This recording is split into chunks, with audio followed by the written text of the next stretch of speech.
Bonjour et bienvenue dans cette nouvelle vidéo. Nous sommes à la fin du mois de mai et le moment est venu, à mon avis, de réaliser un premier bilan de la météo que l'on a connue sur les 5 premiers mois de cette année 2025.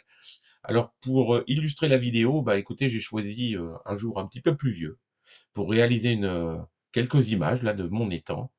Alors le temps pluvieux, bah, c'est pas ce qui caractérise le plus la météo de ce début d'année, on va le voir un petit peu plus tard. Mais, on va commencer dans un premier temps par parler des températures.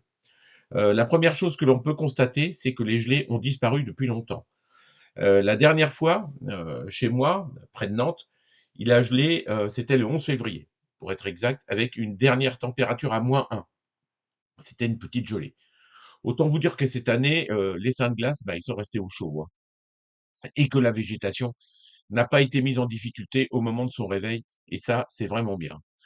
Pourquoi c'est bien? Bah, parce que cette année, on devrait avoir des fruits, des prunes, des cerises, des abricots, des pêches et j'en passe, mais et ça s'était pas produit depuis longtemps.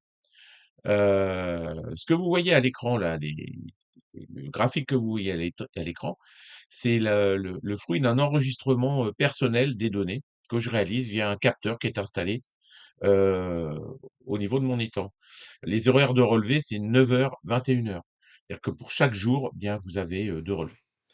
Alors côté précipitation maintenant, et ben, là, c'est moins drôle, hein, et on constate, rien de catastrophique pour le moment, mais quand même, il y a beaucoup moins de pluie que l'année dernière.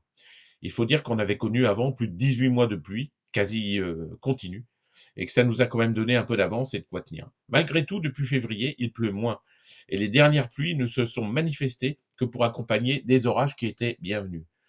Alors les sources que les relevés que vous voyez à l'écran là, ce sont, la source, c'est un site qui s'appelle, prévisionmeteo.ch, hein. Je vous le recommande si vous voulez avoir des données fiables à consulter.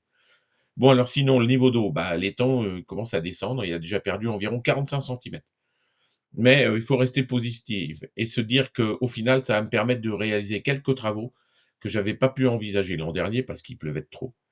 À savoir tunage, bouchage de trous de ragondins, reprise de pontons et même certaines plantations.